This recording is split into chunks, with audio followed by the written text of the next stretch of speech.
జగనన్న జనంలోకి వస్తే ఆ రోజంతా జగనన్నను చూడ్డానికి వచ్చిన జనం సంతోషాలకు అంతం ఉండదు.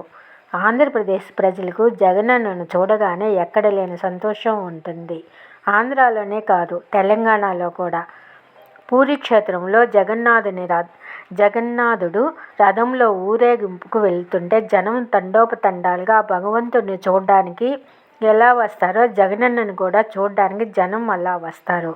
జగనన్న ఏ ప్రాంతానికి వెళ్ళినా అక్కడ సమస్యలను భగవంతుడు పరిష్కారం చేసినట్లు జగనన్న పరిష్కరిస్తాడు.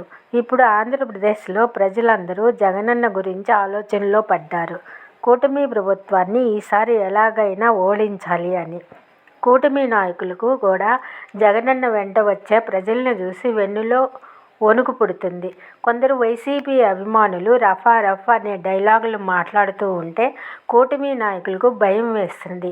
అందుకని ఈసారి కుర్చీలు మడతపెట్టి హైదరాబాద్కు వెళ్ళి హాయిగా బతుకుదామని అనుకుంటున్నారు.